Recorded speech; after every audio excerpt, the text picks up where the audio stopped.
What's going on, everybody? Welcome back to the Pearson podcast, episode 26. So right now, a giant heat wave is going over, I believe, the whole United States, but I know specifically the Northwest, and that's where I happen to live. So right now, it is currently today is a record-breaking temperature for today.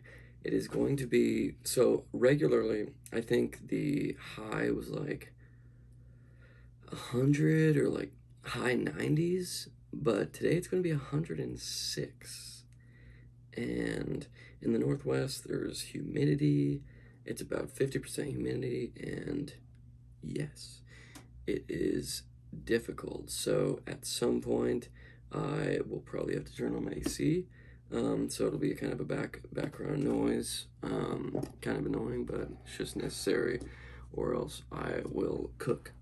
And I do absolutely terrible in the heat. Like, for whatever reason, I even have Native American blood, not much, about 1/8. So yeah, obviously not much, but just that little bit makes me crazy. No, I'm kidding. Shout out to Alex Jones' podcast on JRE. But yeah. So most of it's England kind of area, a lot more colder climates. So I do great in the cold, but in the heat and the sun, I absolutely roast. Plus, I have strawberry blonde hair, so I literally roast. My skin like cooks. So yeah, you better believe I'm loading up on the sun's skrizzle. All right, so yeah, and it's been going on for the past couple of days. I think it started Thursday, Friday. It's currently Monday. Um, so yeah, it's been crazy bad.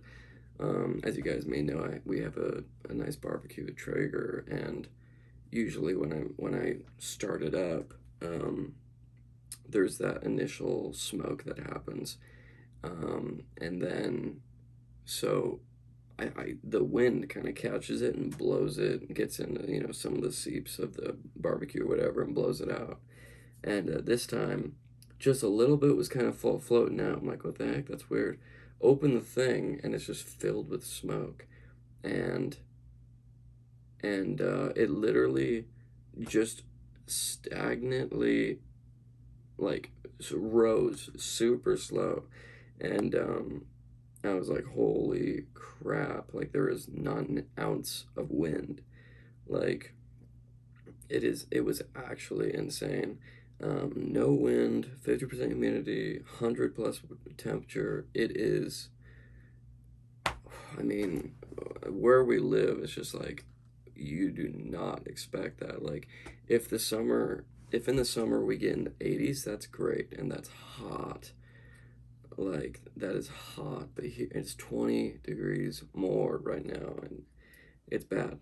But enough complaining, because there could be a lot worse problems, that's for dang sure. I mean, I've got a ding dong air conditioning unit for gosh sake, and in case this is your first podcast and you're wondering if I'm some rich snot, I am not. I may be a snot. Well, no. But yeah, my dad just recently got this air conditioning unit from, I think, one of his patients. He's a personal trainer, and or a garage sale for like next to nothing. Probably paid $10 for it. 10, $20 max. $20 max. And just got really lucky and got this great air conditioning, because my room is like on the side where the sun just blasts in. So it's like, if I didn't have the air conditioning, I would not step foot in my room, not step foot in there. But yeah, thank God that. See, when I started this recording, I literally turned off the air conditioning from having it on for half an hour or so, and I'm already starting to sweat. So it's like, it's pretty bad, y'all. But so in this episode, I am mainly going to be talking about video games, upcoming video games this year. So if that doesn't interest you, stay tuned for the next episode or check out the previous 25 episodes.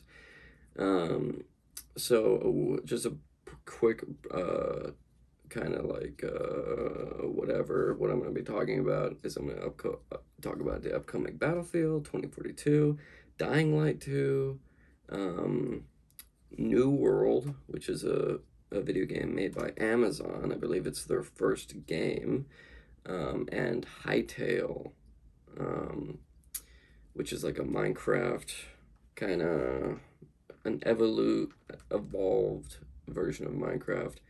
Um, so yeah, let's get started with Battlefield 42. So I've been a huge Battlefield fan. Me and my friend Dallas played it. We still play it. He's just so busy that he can't play it much anymore. But basically, if you're not familiar with the Battlefield games, it is it's dang near an open world sized map. It's just an absolutely giant map. It'd take you, I don't know, 5 solid minutes to run from one side to the other. Could be more. But yeah, I mean, and 5 solid minutes, and that's just straight running for 5 solid minutes. So that's a decently sized map. And it's a battlefield, basically. There are, it's, I believe Battlefield 5 is set in World War II times, I believe. Yeah, so, or World War One, I'm not sure. No, Battlefield 1 was World War One, and then Battlefield 5 was World War II, I believe. Um, so, and the Battlefield names are a little weird. Like, you'd think Battlefield 1 was the first Battlefield. It is not. It's actually the fourth. And then Battlefield 5 is the fifth one. So, it's kind of like the Xbox names, where it's like, Xbox, the first Xbox was Xbox, and then Xbox 360, and then Xbox One, I believe, and then now it's the Xbox Series X. So I'm like, get your name straight. The best one doing it is the PlayStation. PlayStation 1, 2, 3, 4, and 5. And they're on the fifth one right now, which I want to get, but once you start playing on the computer, it's kind of like, why do you really need a console kind of thing? Because it's just like, and that's if you like are kind of a hardcore gamer a little bit, where you actually like don't want to feel penalized, or not penalized, but kind of restricted in your movement and things. Like a mouse, you can, just snap onto targets if you're good.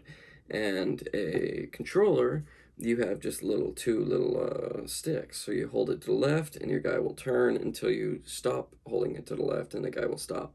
So there's kind of a certain speed that you can turn and aim and all that jazz. So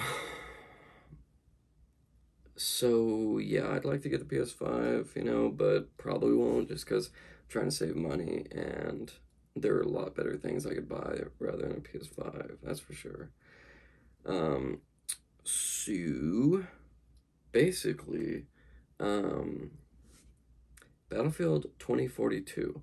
So Battlefield, it's a 64 player game, and I believe this next one is going to be 100-player games. That's 50 versus 50 live people, no bots. Now, in my mind, that's insane, because I remember when 32v32 came out, and that was already crazy. And now they're going to have 50 versus 50. Like, that is going to be an all-out war zone, or a battlefield, should I say.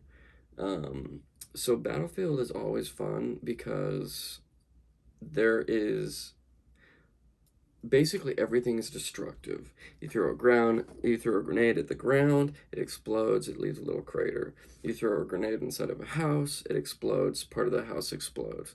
So you can make your own map per se, and of course it resets every time you join a new map. Um, so it's super cool and unique in the sense of physics with the destructible buildings and things like that. There's planes, there's tanks, there's vehicles, cars, all kinds of crap, and gunners on the trucks and everything like that. So, and I think like all those things I've said are great, and I love, absolutely love. Not a huge fan of the planes. I know Dallas would be rolling around in his grave if he were dead. That's weird. Whatever. Um, Ignore that. Dallas would be not happy with me saying that because he loves planes and all that crap. But it's just if you're good at using a plane, at flying a plane in Battlefield, you practically won't die because flying is decently hard. It's decently hard, and that's just flying, and then you have to be accurate while shooting and then controlling all the stuff and not getting shot down by the anti-aircraft weapons on the floor where it's like big guns are like there's a bunch of those, and obviously and you can have rockets on your guy, whatever. There's a bunch of ways to destroy them, but if you're good at it, you basically good at flying planes, you will never be in harm's way practically. You can go up really high, fly down, practically where you're looking down at the map, blast off, drop a bomb, fly back to your base, resupply, get your health back, repeat, and just keep going, repeating. And it's like super hard to counter because good pilots will never put themselves in harm's way. They'll never even get low enough for you to be able to do anything. So that's the only kind of annoying thing I don't particularly like about it. But then again, in this new Battlefield 2042, of course, it's going to be in the future, set in the year 2042 or 2041. Yeah, 2042. Because I believe it's going to be coming out late 2021. So most of the people are going to be playing in 2022. So I think that's why they named it 2042 and not 2041, even though it's coming out in 2021. So it's going to be exactly 20 years from 2022. So kind of just give you a reference, oh, this is what it's going to be like in 20 years.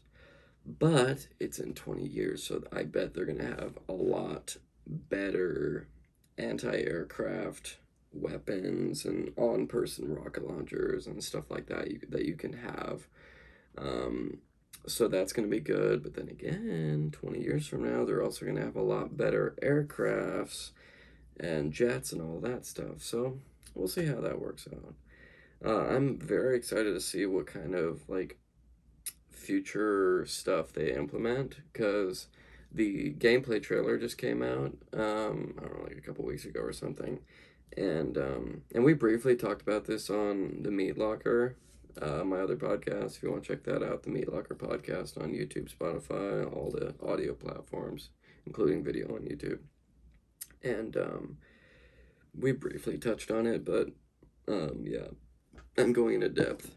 So one of the kind of futuristic inventions or whatever you want to call it that I know is going to be implemented is a zip line, which is super cool. You jump out of a skyscraper, you zip line onto something out there, and you swing and whatever.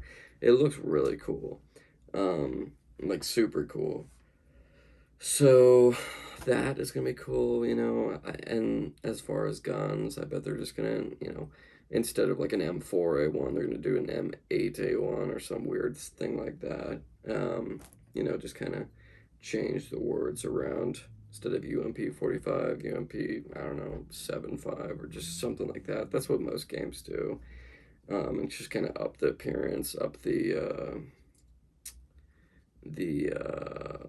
special, the recoil and all that will be better.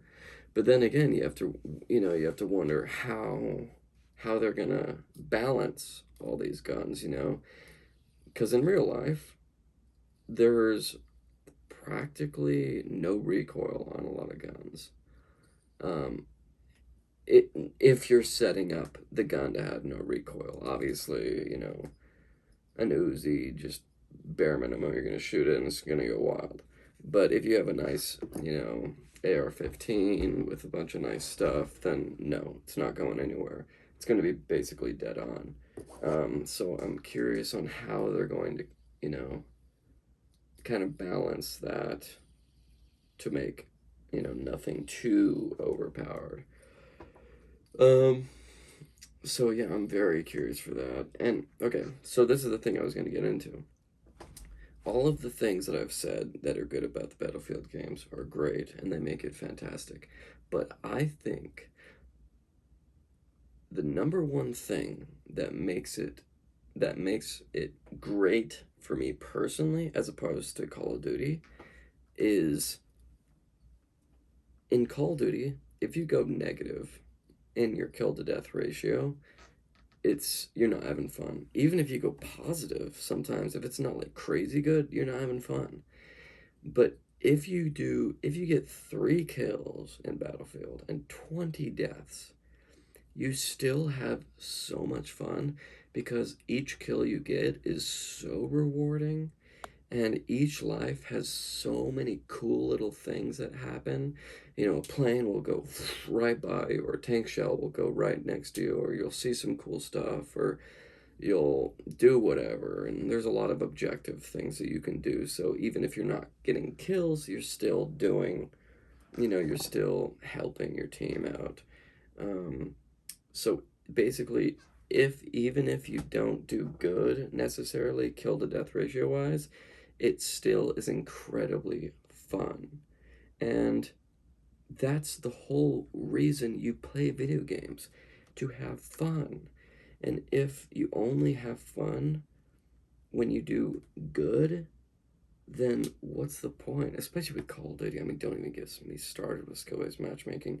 Skill based matchmaking has ruined Call of Duty. It's ruined it because, and I think why it's even in the game is in, let's say, Call of Duty Modern Warfare, for example, the newest Call of Duty. There's no server browser, and in Battlefield there is. You can view all the servers, and what people necessarily do or generally do is sort it by connection. Ping is what they call it. So the lower the ping, the better connection. And what Call of Duty will do is they'll throw ping out the window.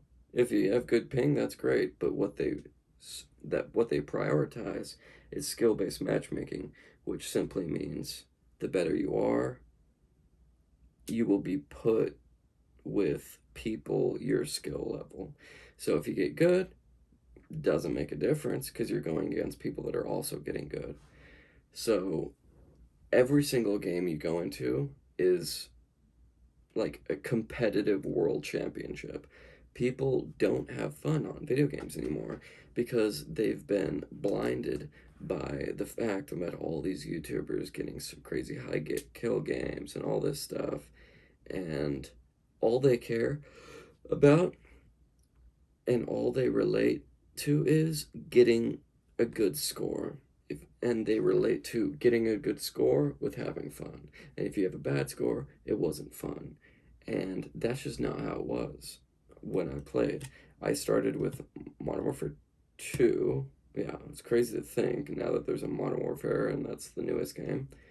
But, and it's weird to think because now I'm thinking about it, the fourth Call of Duty was Call of Duty Modern Warfare. So I don't know how they got away with just naming another Call of Duty Modern Warfare. Like, how lazy is that? But yeah, so I started Modern Warfare 2. My friend Micah showed me it, and it was great. And I sucked.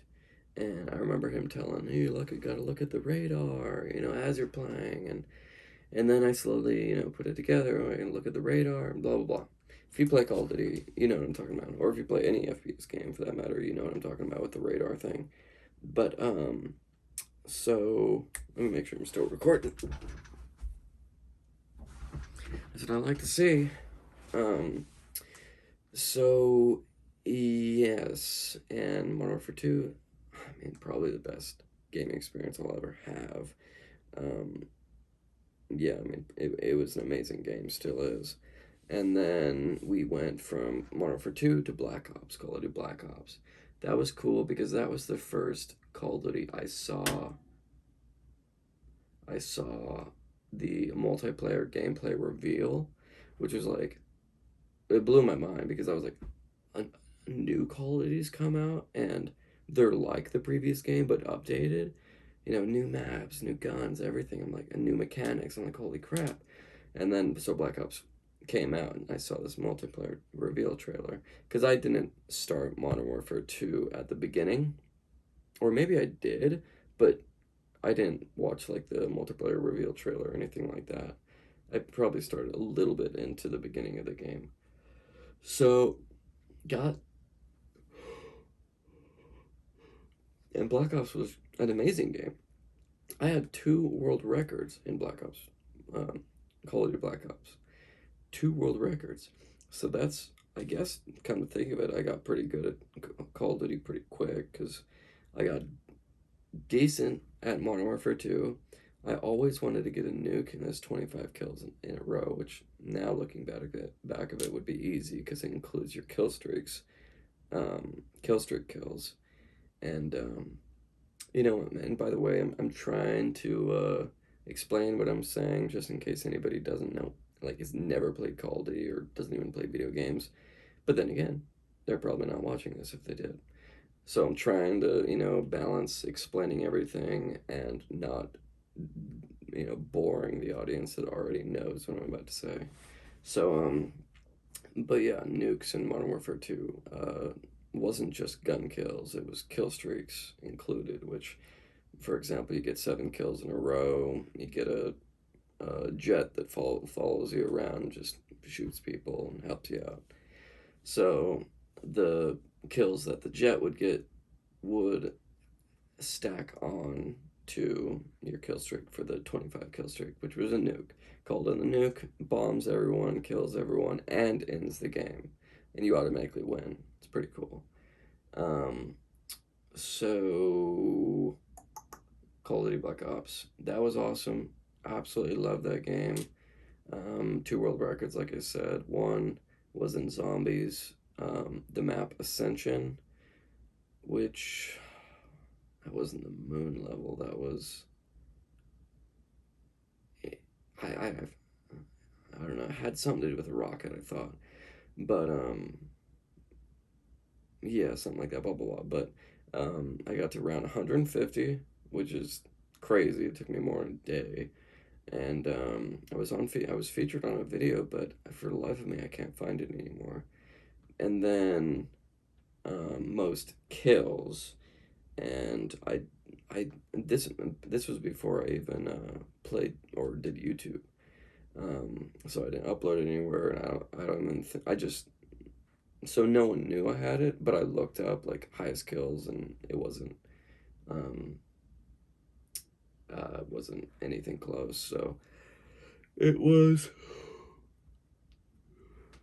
so my score at the end of the game, it was Nuketown Demolition, and um, I got, I can't remember. It kind of changes every time. I believe it was like 239 kills and like 30 deaths, something like that. It was either 17 or 30 deaths, something like that.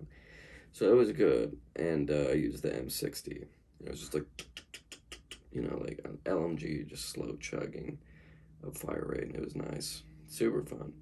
And it was funny because the game after that, I got 100 plus kills, which just 100 plus kills is a feat in the Call of Duty world. So yeah, Call of Duty Black Ops was great. Had a lot of fun on that. Super fun. And then after that was Modern Warfare 3. So for Call of Duties, I don't, you may or may not know, there are two companies that make a game. So make a Call of Duty. So they technically have are working on each game for 2 years. Um, so it's Activision and Infinity Ward, I believe. And Infinity Ward is the Modern Warfare's, and Activision is the Black Ops's. And honestly, they're dang near tied in my mind. I tend to lean more towards the Black Ops, the Activision, but I mean, yeah. If I look at the strand of games, I like more the Black Ops's and the Activision more than the Modern Warfare's. But I like aspects of both of them. But sadly, why I brought all this to light is because Black Ops 2, which was the game after Modern Warfare 3, Modern Warfare 3 was okay, nothing crazy. Black Ops 2, a masterpiece. Literally, a masterpiece. I loved it. And Modern Warfare 2, I mean, Modern Warfare 2 was great. Black Ops was great. Black Ops 2 was the game I played the best on. And the reason I'm going through all of this is it was the last game, I believe it was the last game that did not have skill based matchmaking. Skill based matchmaking has single handedly ruined the franchise. And those ding dongs are so dumb and don't listen to the community at all that they just care about the I don't know who they care about. I don't know who it benefits having skill-based matchmaking. Their argument is it's better for the casual player because, the casual player doesn't have a lot of time to play a lot, so they're gonna in turn be worse or whatever. So they, get on after work, play an hour or half an hour or whatever, and don't want to get completely crushed. But that's the thing about Call of Duty. That's what made it so beautiful. You get on, some days or some games, you got in and there were, people without any thumbs playing against you. And sometimes you had an actual challenge. But now you get on and you're going to go against people that are a challenge. And it's not fun because that's the whole thing. You want to get on and relax. Now, for the people that the casual player, they're going to go against other casual players. So it doesn't mean that they're having an easier time. They're still going, because a bad player to a bad player is a good player, if that makes sense. Like, if you are 50% bad, I don't know. If you're like 2 out of 10 bad, if your skill set level is 2 out of 10 and you go against another 2 out of 10, it's the same as a 8 out of 10 player going against an 8 out of 10 player. Like, the skill sets are the same, so they have to try the same amount. So it literally just makes the experience for everybody worse. And here's the thing, some people like going against good people every single game, and that's great. I have, moods where I want to do that. But here's the thing, that is what Black Ops 2 called league play and or ranked, where a lot of games have this now. CSGO, Rainbow Six Siege, blah blah blah, all these games where it's basically there's tiers: bronze, silver, gold, platinum, blah blah. So you start off at bronze, the better you do, you go to silver, the better you do, you gold. So gold players will go against gold. Whoever wins goes up a little bit, blah blah blah. So that's cool, and that's what Call of Duty should be doing. And if Call of Duty used to be my favorite game, used to be my favorite game, and now I don't even know if I have a favorite game. Probably Legend of Zelda: Ocarina of Time. I mean, because that's kind of a cop out because it's so low and it's old and nostalgic and everything like that. Um, but it's difficult because Call of Duty, the games themselves of Call of Duty's, they're cool, they're great, and they get better at every aspect of the game, which in every game they output, especially since they stopped doing the whole jetpack thing. But if you already know Call of Duty, you know about that. But now that they're back on boots on ground, that the games themselves, they're great and they're fun, but skill-based matchmaking is the ghost of Christmas past that's just gonna keep following them until they inevitably don't. I mean, if they don't take it out, then I don't know. I don't see Call of Duty lasting that long. So this is what I propose. Do like skill, just take away skill-based matchmaking for a week, and then at the end of the week have a little thing like a thumbs up or thumbs down. Say, how did you feel about the games you were placed in for this week? Thumbs up or thumbs down overall, or maybe 1 out of 5 stars or some crap, and see how everybody feels. Because I guarantee you the advanced players are going to like it, obviously, because they're going to just crush and have fun. And the casual players are going to like it because sometimes they get challenged and sometimes they get smacked. Or sometimes they smack. And I have a feeling that most people will enjoy it, but who knows? You'd think they have done studies like that already, and that's why they've implemented it, but I don't know. So yeah, I mean, who knows? So basically, that's me. That's my experience with Call of Duty, and that's why Black Ops is so awesome, because it doesn't have skill-based matchmaking, because they have server browser. You can choose what server you want. A ding-dong can choose that server, or someone that's crazy good can choose that server. And the server doesn't say, excuse me, the server's not like, sorry, your KD's kill-to-death ratio is just too high to join this server, I'm sorry. It doesn't say that. It doesn't discriminate by your skill. It just says join. Whoever clicks join when there's this free space can join. Doesn't matter. I mean, it riles me up just because Call of Duty used to, I mean, like I said, used to be my favorite video game, and now it is garbaggio, and it sucks. But that's that. Next on my list was Dying Light 2. Let me make sure I'm recording.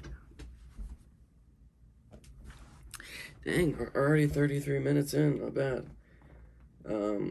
So, Dying Light 2. And I'm sorry, guys, I have to turn on the air conditioning. Be right back.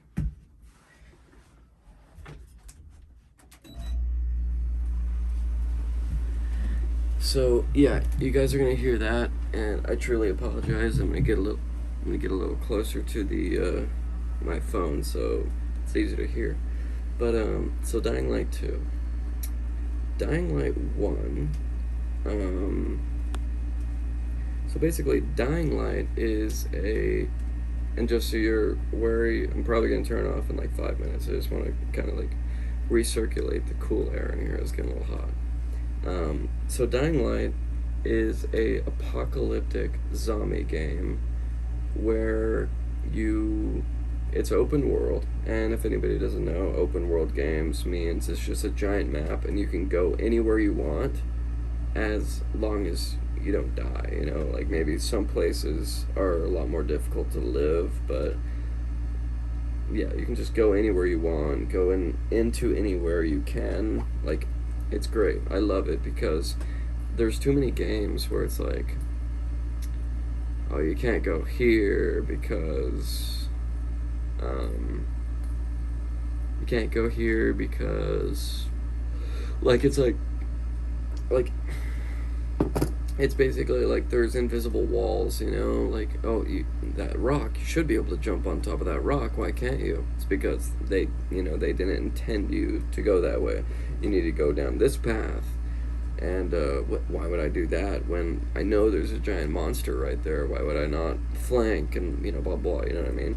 That's what I don't like. It's like, well, that's obviously a trap. Why am I walking that way? It's like they want you to walk into it. And to me, that's not interesting. I like doing it. I like using my intuition and skill to think, if I took that monster from this direction and sniped him from here, whatever like that. I like doing that as opposed to just following some storyline where they know what's going to happen. You have to kill him like this. You have to find the blah blah blah, so on. So, not a huge fan of that. But games are getting better at kind of leading you into almost like subsets of open worlds. Like, you open this door and then you have this whole room to explore. And then once you loot whatever you want to loot in that place, then you can open the door and you have another big room or another castle or whatever. So that's cool, but I just like being able to do whatever. If I want to leave the quest, I can leave, whatever. You guys get me. So Dying Light 2 is basically that. There's side quests, there's a main story. Dying Light 1 was awesome. So a huge part of Dying Light is you can craft cool little weapons. Like, say you find a pipe and then you mix it with a battery or some crap. You have an electric pipe.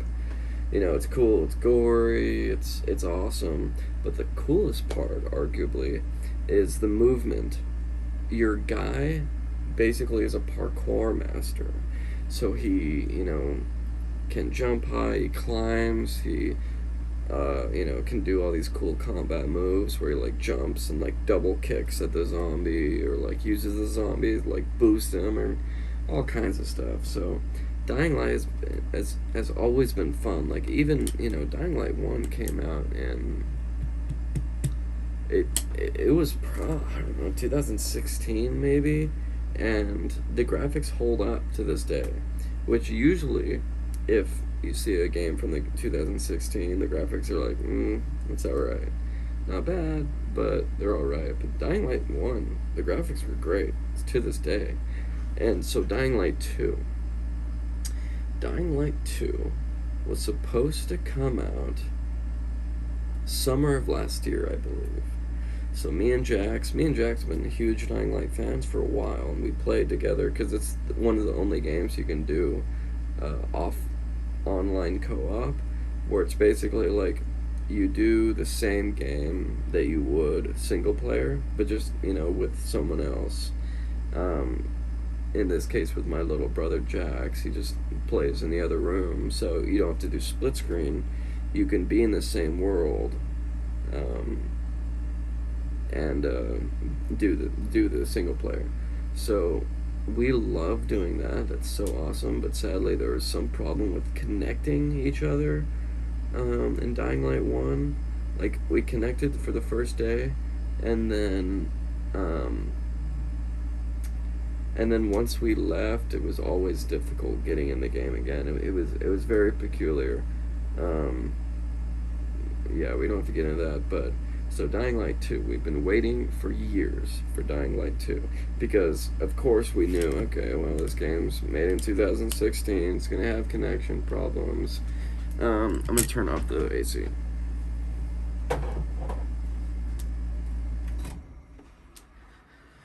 So, we knew going into it that, it's an old game, it's going to have connection problems, blah, blah, blah, and they're going to fix them in Dying Light 2. So Dying Light 2, we're waiting all year for this, because they literally gave, I think, a release date. Waiting. And then, out of the blue, they said something like, we're delaying the release inevitably. Or something that indicates they don't have a release date anymore. And we're like, huh? So, yeah, that's that. was annoying, but now they do have a release date, and I believe it's like, because at first, in the beginning of this year, they're like coming out in 2021. We're like, oh, awesome, it's going to come out at the beginning of summer, probably. They've had all this time to, work on it more. No way. Because here's the thing, back when it was going to release last year, they released a gameplay trailer, like showing that it was practically done. And we were like, holy crap, it looks so awesome, and blah, blah. And then when they did that, pulled the rug from under our feet, we're like, well, what the heck? So now, beginning of this year, they're like, coming out 2021. We're like, heck yeah. Beginning of the summer, probably, blah, blah, blah. So now the release date is out, and they're like, December 4th, 2021. I'm like, you might as well have called that 2022. Like, what the heck? So, yes, it's coming out, but not as soon as we want it, sadly. Speaking of a game that is coming out, but not as soon as we want it, Hytale. So, let me take a drink of this, sip of the drip real quick.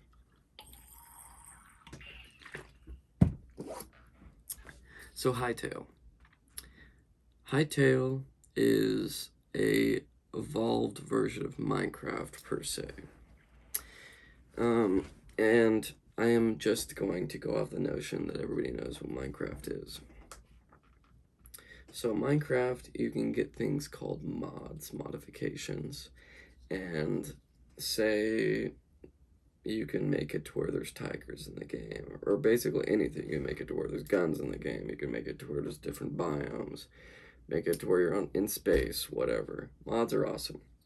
But vanilla Minecraft, which is the base game, nothing added, is pretty vanilla. Like, there's not a whole lot you can do. There's only one, arguably two, three bosses, one main boss, but there's not a whole lot to do. I mean, there is, but me and Jax can beat the game, like, where the credits roll in a day, easily.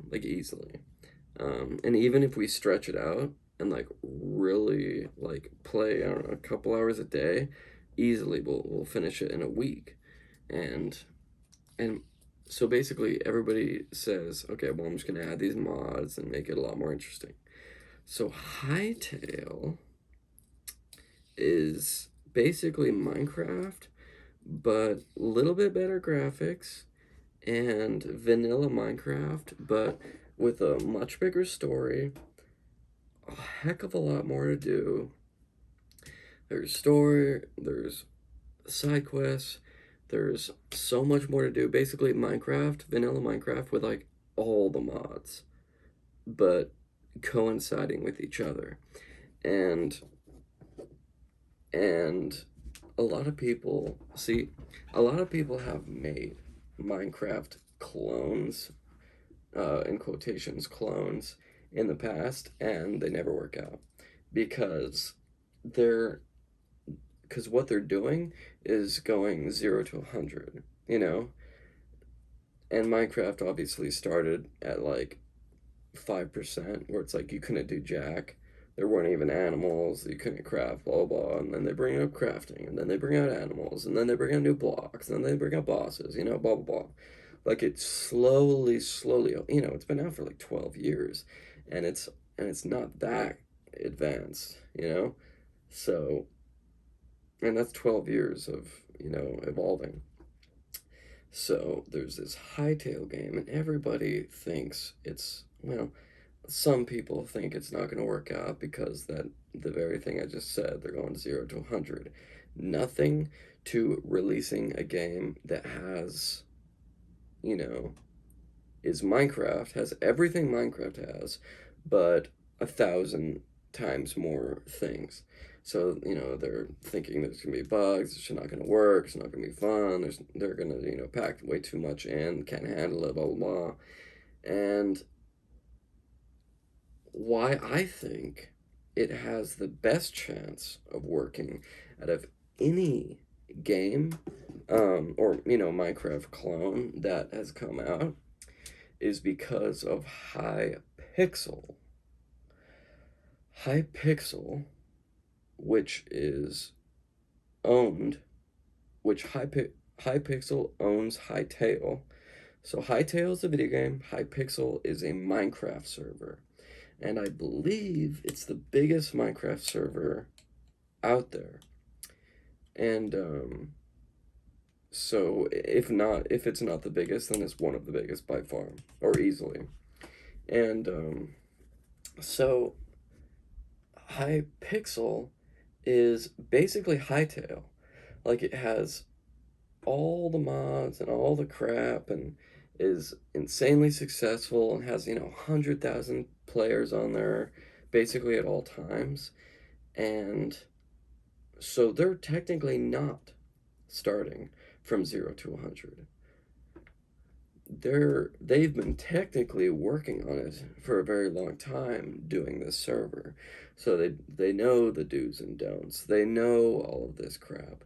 So I think it actually has quite a high chance of surviving and doing it well, because they're because they've released a gameplay trailer, I think, 4 years ago. So they've I have a feeling it is done right now. They're just doing so many internal testing and things like that to smoothen out the inevitable bugs and things like that.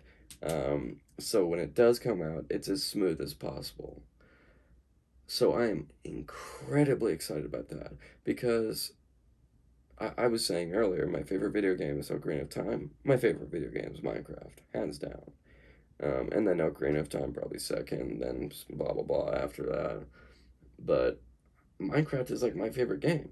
So if they bring out a Minecraft Hytale that does everything Minecraft kind of couldn't, and kind of just is like Minecraft version 2 in a way, then that'll change the whole world. That will change the world. Well, the world of video games, because like I have a feeling it could be so huge. It could be Fortnite level, where Fortnite came out and it changed the game.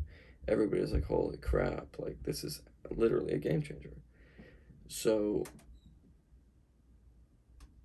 so I am immensely excited about that, and I'm glad they're taking their time getting everything ready, and hopefully testing out the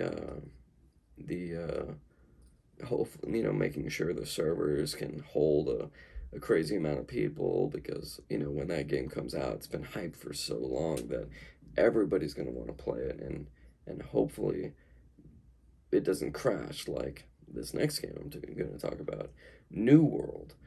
um so New World is a honestly, I'm not qualified to talk about it, because I don't necessarily know how to describe it, but it's basically a huge world game, and it's a uh, they call it an MMO, massive multiplayer online, and it's also a different like role playing game where you can choose an elf or a dwarf or a goblin, or stuff like that, and you basically go through the world battling bosses, getting better loot, battle a harder boss, get better loot, blah blah blah, and exploring new places, and it looks awesome. So that game came out last year. Everybody's like, holy crap, this is awesome, blah blah. They weren't prepared for the massive and before I touch on this anymore, it's made by Amazon. And I think this is the first game that Amazon has made. Um, so, and you know how Jeff Bezos is like insane about capitalizing on every single, um,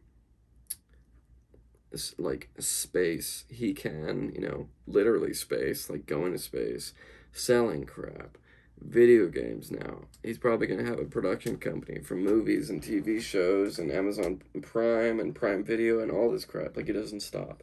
So, naturally, video games is what he wanted to get into.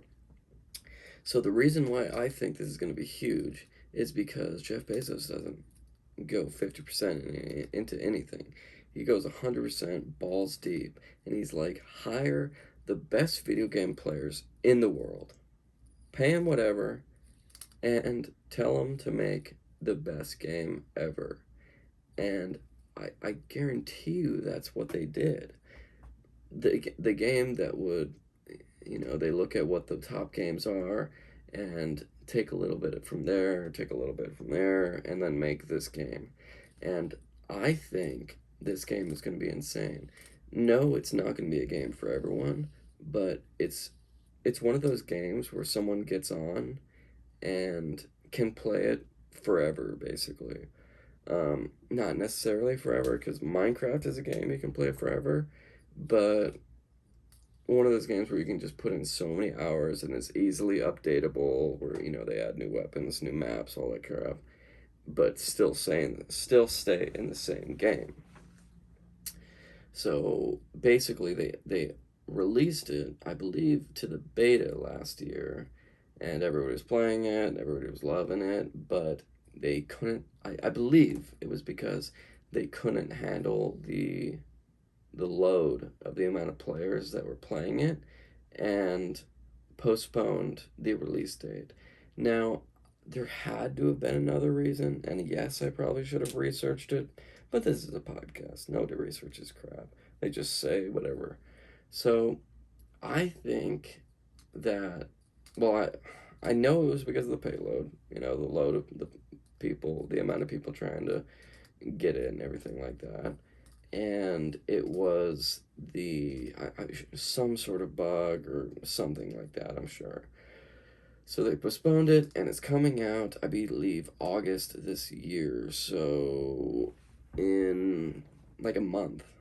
So I'm crazy excited about that, because I just know, like, the best video game producers or whatever in the world are behind it. I guarantee you. And everything is made the best way they possibly could. And I just have a very good feeling, a hugely good feeling about Hytale and New World. Battlefield 2042, they never disappoint, and Dying Light 2, the game hasn't disappointed, the developers kind of have, just because they dropped the ball so hard. You may make the same argument that New World dropped the ball, because they basically did the same thing that New Dying Light did, where they had a release date and then postponed it. But I give New World a bigger, more slack, because it's the first game that company has ever made. It's Amazon Studios making the game. So, and Dying Light, they've been working on this game for, I don't know, 5 years now. So who knows? But when each of these games come out, I will make a podcast for them. So subscribe for that. But I'm gonna call it here. Hope you all enjoyed. If you did, leave a like. If you really did, subscribe for more podcasts every single Ding Dong Monday. Have a wonderful day, evening, morning, life. Hope all of your dreams come true. And I will see you in the next one. Peace.